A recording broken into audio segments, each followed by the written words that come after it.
और इधर पूर्णिया के ततमा टोली में एक बेरहम बाप ने अपने ही मासूम बेटे के फांसी के फंदे से लटकाकर जान ले ली और कोशिश की जान लेने की। नशे की हालत में फूदे शर्मा ने अपने 4 साल और 7 साल के बेटों को बेरहमी से पीटा। यही नहीं, बड़े बेटे को फांसी के फंदे से लटकाकर उसकी जान लेने की कोशिश की। हालांकि मां के शोर मचाने के बाद वहां लोग पहुंच गए, शराबी पिता से बच्चों को छुड़ाया। फिलहाल बच्चों का इलाज सदर अस्पताल में चल रहा है। बच्चों की मां की शिकायत के आधार पर पुलिस ने मामला दर्ज कर लिया है। मेरा हस्बैंड मारा है, पीते मारा है, उसको बने मंजिला को लगाया है फांसी लगाने के बाद बड़का बोला क्या पापा क्यों मार रहे हैं, तो इसको बड़का को मारने के लिए दबाड़ा थी, भागने लगा, भाग के उसको बाहर से पकड़ ला के उसको भी रस्सी से बांध के। और बड़ी खबर आ रही है, सुशांत सिंह राजपूत मामले में मुंबई पुलिस की लोगों से पूछताछ लगातार जारी है। आज महेश भट्ट से सांता क्रूज पुलिस स्टेशन में तकरीबन 2.5 घंटे तक पूछताछ हुई है। महेश भट्ट ने इस दौरान अपना बयान दिया है, बयान दर्ज करवाया है और पूछताछ के दौरान उनके साथ मामले के जांच अधिकारी और अन्य टीम मौजूद रहे। और आपको यह बताएं कि कल मामले में धर्मा प्रोडक्शन के सीईओ अपूर्व मेहता को स्टेटमेंट दर्ज करने के लिए बुलाया गया है।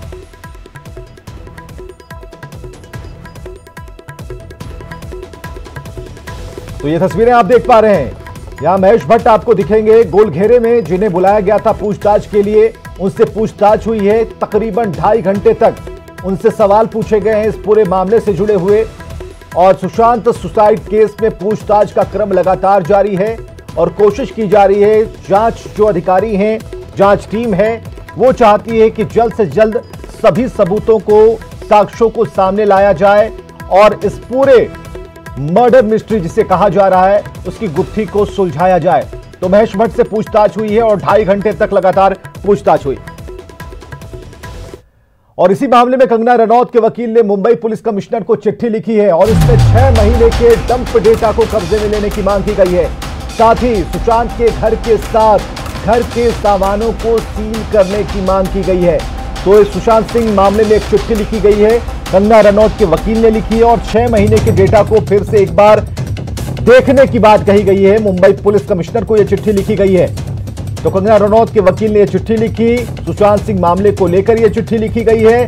जो बड़ी बात है वो ये कि 6 महीने के डेटा को कब्जे में लेने की मांग की गई है, उसे मिलाने की मांग की गई है, सुशांत के घर को सील करने की मांग की गई है।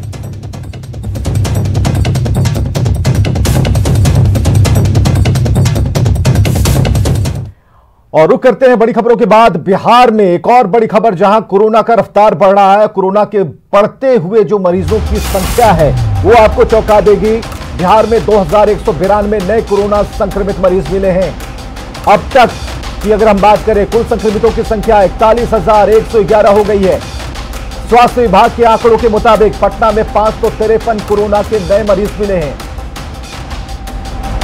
तो आज का ये डेटा हम आपको बता रहे हैं, आज मिले 553 कोरोना मरीज और सारण में 64, बेगूसराय में 43 मरीज मिले। इसके अलावा मुजफ्फरपुर में 53, कटिहार में 25, नवादा में 91, रोहतास में 69 कोरोना के नए मरीज सामने आए। और आज की लिस्ट के मुताबिक 3 दिनों की जांच रिपोर्ट सामने आई और ये आंकड़े लगातार बढ़ते जा रहे हैं।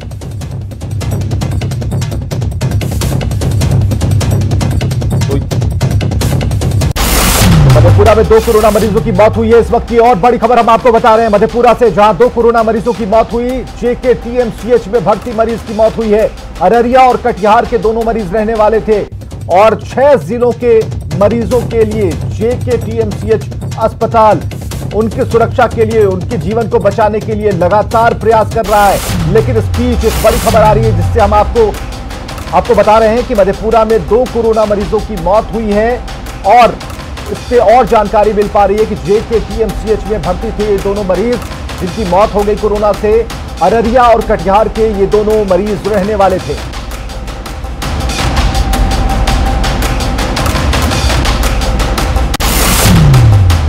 तो बिहार में कोरोना का खौफ सिर चढ़कर बोल रहा है। मरीज संदिग्ध भी खौफ में है। कोरोना के खौफ की हम अब आपको 2 तस्वीरें दिखाने जा रहे हैं। जो पहली तस्वीर है वो गार्डिनर अस्पताल की है, जहां कोरोना जांच कराने के लिए एक संदिग्ध पहुंची थी, लेकिन थोड़ी देर बाद उसकी हालत बिगड़ने लगी, वो जमीन पर गिर गई। हालांकि अस्पताल के कर्मी तुरंत स्ट्रेचर लेकर आए और महिला का इलाज शुरू किया। दूसरी जो तस्वीर आप देख पा रहे हैं वो पटना के बाईपास की है, जहां सड़क पर एक शख्स पड़ा है। कोरोना के खौफ के कारण कोई भी उसे हाथ लगाने को तैयार नहीं है। तो ये बिहार की स्थिति है। दो तस्वीरें एक साथ, जहां महिला की बिगड़ी तबीयत, ये गार्डिनर रोड अस्पताल की है, जहां पर उसे तुरंत स्ट्रेचर मुहैया कराया गया, उसका इलाज शुरू हो पाया। और दूसरी तस्वीर है बाईपास रोड की, जहां पर एक व्यक्ति पड़ा हुआ है, लेकिन कोरोना संदिग्ध और इससे जुड़े हुए सवालों को दिमाग में लेकर जो लोग वहां खड़े थे उन्होंने हाथ नहीं लगाया। हालांकि इसकी सूचना जरूर दी गई है। अच्छा, ये है कि एक पेशेंट जिसका नाम नीतू देवी है, जो 40 साल की हैं, वो आई थी अपना कोविड टेस्ट कराने के लिए। वो थी, उनके हस्बैंड थे, उनकी बेटी थी, और वो लोग लाइन में लगा हुआ था और सडनली वो बेहोश होकर गिरी। उसके बाद से वहाँ पे जो लाइन में लोग थे वो हल्ला हंगामा करने लगे कि क्या हो गया, क्या हो गया, डॉक्टर कहाँ है। इमीडिएटली हम लोग वहाँ से रश किए। 2 मिनट के अंदर नर्सेज जो थी वहीं थी। हम लोग यहाँ से स्ट्रेचर ले गए, स्ट्रेचर पर ले आकर उनको, पेशेंट को लेकर अपने इंडोर में भर्ती किए। उस समय उनका ऑक्सीजन सैचुरेशन मात्र 62 था। और चलिए, कोरोना के बाद अब बात बिहार में बाढ़ के बीच जिंदगी की जंग की।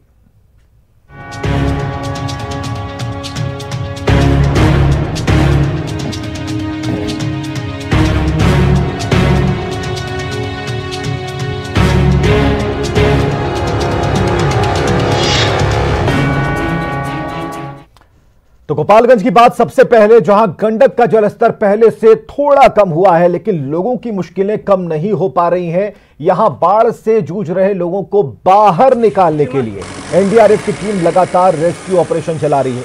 एनडीआरएफ की टीमें जिले में अब तक 10,000 से ज्यादा लोगों को बाढ़ से बाहर निकाल चुकी है। एनडीआरएफ की 3 टीम गोपालगंज जिले में तैनात की गई है। इसके अलावा एसडीआरएफ की टीमों को भी तैनात किया गया है। एनडीआरएफ की टीम सदर प्रखंड, माझागढ़, बरौली, सिधवलिया, बैकुंठपुर प्रखंड में 2 हफ्ते से रेस्क्यू कर रही है। आम आदमी से लेकर जानवरों तक का रेस्क्यू किया जा रहा है। मकसूदपुर का जो वार्ड नंबर 10 है, और यहाँ पर जो लोग घरों के अंदर बसे हुए हैं और जो अपने तटबंधों पर नहीं जा पा रहे हैं, उनके लिए एनडीआरएफ की टीम के द्वारा रेस्क्यू ऑपरेशन चलाया जा रहा है। और खुद यहाँ पर मौजूद हैं एनडीआरएफ की टीम के जो इंस्पेक्टर हैं दीपक कुमार गुप्ता, ये मौजूद है। हम इसे खुद जाने की कोशिश करते हैं। सर, अभी आप लोग किस किस इलाके में विजिट किए आप लोग? हम लोग जो है अपना गोपालगंज सदर का जो ब्लॉक इलाका है, जगह टोला है, आपका जितना खाप मकसूदपुर इलाके में आकर के हम लोग जो है यहाँ पे लोगों को रेस्क्यू करने की कोशिश कर रहे हैं। जो लोग आना चाह रहे हैं, बाहर निकलना चाह रहे हैं, हम अपने बोट के माध्यम से उनको यहाँ से निकाल करके सुरक्षित स्थल पे पहुँचाने का काम कर रहे हैं यहाँ पे। तो देखिए, एनडीआरएफ की टीम, जो 3 टीमें लगाई गई हैं गोपालगंज में, और एनडीआरएफ का जो है ये लगातार प्रयास है कि जो लोग तटबंधों के अंदर हैं उन्हें तटबंधों पर लाया जाए, सुरक्षित घर पहुंचाया जाए, ताकि जब पानी कम होगा तो फिर अपने घर वापस आ सकें। मुकेश कुमार, न्यूज़ 18, गोपालगंज। उधर भागलपुर के नवगछिया में बाढ़ प्रभावित लोगों की मुश्किलें बढ़ती जा रही हैं। खुद के पानी पीने के साथ साथ मवेशियों के चारे की जो समस्या है वो लगातार बढ़ती जा रही है। चारों तरफ पानी भर जाने के बाद चारा जुटा पाना मुश्किल है। पीड़ितों का कहना है कि अभी तक उन्हें किसी तरह की कोई मदद नहीं मिल पाई।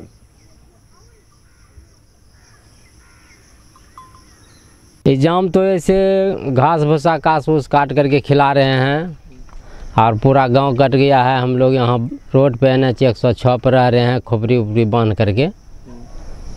जानवर के लिए? हाँ, जानवर के लिए जो है सो हम लोग को अभी तक जो है सो कहीं से घास उस लानते हैं तो वही खिलाते पिलाते हैं। चारा बजा के रखते हैं, दुबरी छिल छिल के खिलाता है। मदद कोई सरकार के कोई तरफ से मदद नहीं है, कुछ नहीं मिल रहा है। तो एक तरफ बाढ़ ने दरभंगा के लोगों का जीना मुहाल कर रखा है। गांव के गांव पानी में डूब रहे हैं। दूसरी तरफ एक पुल पर बच्चे खतरनाक स्टंट करते दिख रहे हैं। एकमी पुल के ऊपर से ये नजारा हम आपको दिखा रहे हैं। बागमती नदी में छलांग लगा रहे हैं बच्चे। ये कभी भी किसी बड़े हादसे के शिकार हो सकते हैं। घर वालों की नजरों से बचकर ये बच्चे जो हरकत कर रहे हैं वो कितना खतरनाक हो सकता है, शायद इन्हें पता नहीं। तो बाढ़ के पानी में जानलेवा स्टंट आप देख पा रहे हैं दरभंगा से ये तस्वीरें। और जैसा कि हम बता रहे हैं कि एकमी पुल से बच्चों की ये छलांग मौत की छलांग हो सकती है, कोई बड़ा हादसा हो सकता है। इससे ये बिल्कुल बेफिक्र अपनी जान जोखिम में डाल रहे हैं। गरीब बच्चे लोग तो यहाँ पे तालाब का पानी है, पुल पे से कूद रहे हैं, ये गलत है। इस पे गार्जियन को ताकीद करना चाहिए। इसी तरह में जो है बच्चे के साथ नुकसान हो जाता है। इस चीज़ पर जो है गार्जियन को एक्टिव रहना चाहिए। इस तरीके का हरकत यहाँ पे नहीं होनी चाहिए। तालाब से देखे रहे हैं कि पूरा जो है तो चारों तरफ पानी सबके घर में घुस गया है। तो बिहार के 11 जिले हैं जो बाढ़ से परेशान हैं, मुश्किलें वहां बढ़ती जा रही हैं। दरभंगा में स्थिति सबसे अधिक भयावह है और 2 तस्वीरें हम आपको दिखा रहे हैं जो दरभंगा और उसके आसपास की हैं।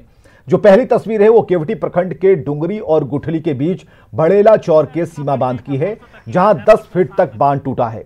बांध टूटने से करीब आधा दर्जन गांव जलमग्न हो गए। दूसरी तस्वीर है दरभंगा को मधुबनी से जोड़ने वाले NH 105 की, जहां पानी सड़क के आर पार हो रहा है।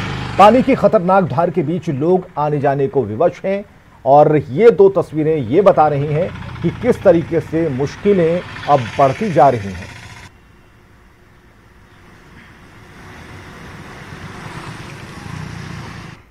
और दरभंगा में बाढ़ पीड़ितों की मदद में SDRF की टीम जुट गई है। केवटी प्रखंड के असराहा में बाढ़ से पैदा हुए हालात का जायजा लिया हमारे सहयोगी संजय कुमार ने। दरभंगा में विभिन्न नदियां उफान पर है। ऐसे में बाढ़ की परिस्थिति जो है वो थोड़ी भयावह हो गई है। हालांकि प्रशासन अपनी ओर से हर संभव कोशिश कर रहा है। लोगों को राहत सामग्री बांटी जा रही है। एयर ड्रॉपिंग भी देखने को मिल रही है दरभंगा में हेलीकॉप्टर के माध्यम से। इसके अलावा कम्युनिटी किचन भी जगह जगह पर देखे जा रहे हैं। इस वक्त हम असराहा पंचायत में हैं और देखिए यहाँ पर बाढ़ का जो पानी, अगर कैमरा पर्सन दिखा पाए मनोज, किस कदर चारों तरफ बाढ़ का पानी जो है वो फैला हुआ है। SDRF का बोर्ड जो है वो कई इलाकों में दिया गया है। लोगों तक पहुंचने के लिए जो जरूरी काम है वो किया जा रहा है। प्रशासन लोगों तक पहुंचने की हर संभव कोशिश कर रहा है, लेकिन आप अंदाजा लगा सकते हैं जो बाढ़ का पानी है उसकी भयावहता को देखकर कि किस कदर जो बाढ़ है वो दरभंगा में फिलहाल फैला हुआ है। हालांकि 2 दिनों में बारिश नहीं हुई है, ऐसे में स्थिति थोड़ी सुधरी है, लेकिन अब भी जो पहले के हालात थे वो बने हुए हैं। सर, यहाँ पर सबसे पहले बाढ़ आते ही हम लोगों ने कम्युनिटी किचन शुरू किया। यहाँ पर 4 कम्युनिटी किचन चल रहा है और यहाँ पर सबसे पहले बाढ़ जो पिछले साल की थी उस वनस्पति इस बार बहुत ज़्यादा है। तो यहाँ पर एक लकड़ी का निजी हम लोगों का जो बोट है, सरकारी बोट, वो चल रहा है और एक SDRF टीम की एक बोट चल रही है।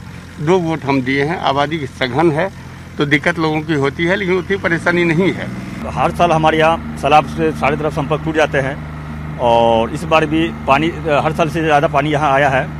और DM साहब आए थे, अंचलेदारी महोदय को बहुत धन्यवाद देता हूँ। काफ़ी वो लोग कोऑपरेट कर रहे हैं हम लोग को और जो भी सरकारी सहायता है हम तक पहले पहुँचाने की कोशिश कर रहे हैं। मैं CO साहब को धन्यवाद देना चाहता हूँ कि वो काफ़ी एक्टिव है इस केवटी क्षेत्र में। और बस यही बाढ़ का है, हर तरफ पानी घुसे हुए हैं। हम लोगों तक जितनी मदद पहुंचनी चाहिए थी आपने पहुंचाई है। जी, अनुकूल नहीं है, प्रतिकूल परिस्थितियां हैं, लेकिन प्रशासन और जनप्रतिनिधि अपनी ओर से पूरी कोशिश कर रहे हैं। जो सोशल एक्टिविस्ट हैं वो मानते हैं कि प्रशासन ने भी मुस्तैदी दिखाई है। हालांकि जिस स्तर पर होना चाहिए था थोड़ी बहुत कमी है, लेकिन जितनी आबादी है उस लिहाज से परेशानी तो होगी ही। कैमरा पर्सन मनोज के साथ संजय कुमार, न्यूज़ 18 दरभंगा। तो बाढ़ प्रभावितों के लिए प्रशासन की व्यवस्था कैसी है वो आप देख पा रहे हैं। मुजफ्फरपुर में महज खाना पूर्ति नजर आती है। मुजफ्फरपुर में मुख्य मार्ग जो NH 27 है, करीब 100 से 150 परिवार ऐसे हैं जो कई दिन से गुजर बसर कर रहे हैं।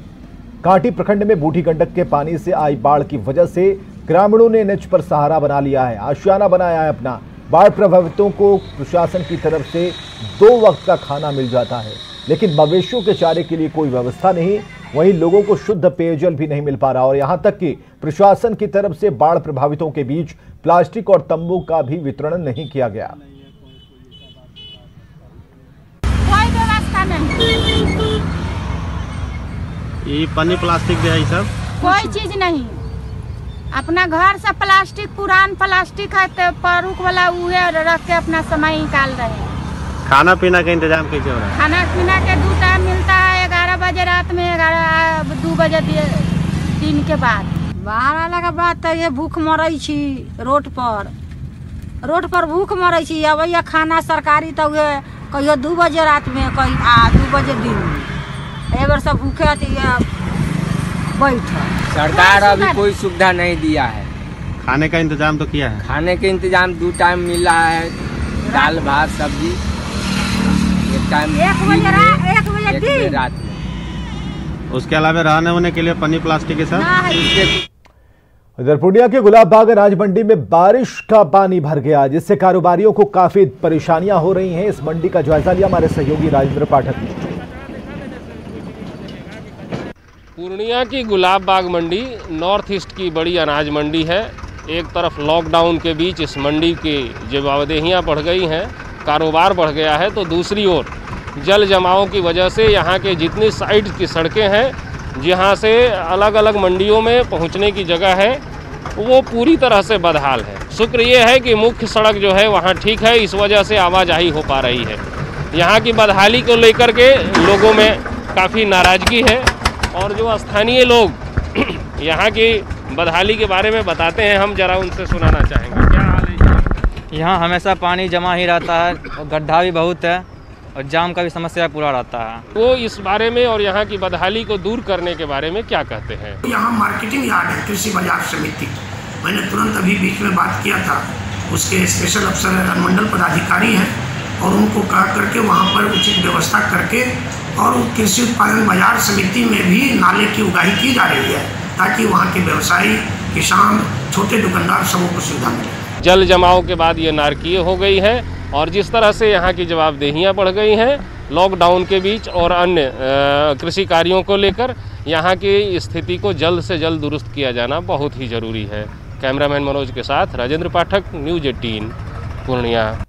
तो कोरोना और बाढ़ से परेशान पश्चिम चंपारण के लोगों की मुसीबतें बढ़ सकती हैं। मौसम विभाग ने 29 जुलाई तक भारी बारिश और वज्रपात की चेतावनी जारी कर दी। चेतावनी के बाद जिला प्रशासन और एनडीआरएफ की टीमें अलर्ट हैं। इसके साथ डीएम ने निचले इलाके में रह रहे लोगों को सुरक्षित जगहों पर जाने को कहा है। देखिए, अभी जो ये हाई अलर्ट आया हुआ है कि जो गंडक नदी का जो कैचमेंट एरिया है नेपाल में, वहाँ पे काफ़ी बारिश हो रही है और बारिश होने की संभावना है। कुछ जगहों पे पोखरा वगैरह में 150 mm से ज़्यादा बारिश हुई है। उसको लेके बाढ़ की जो SOP है, 2 स्पेल ऑलरेडी हम लोग निकाल चुके हैं और बहुत ही बेहतरीन तरीके से सभी लोगों ने काम किया है, पूरी की पूरी टीम ने।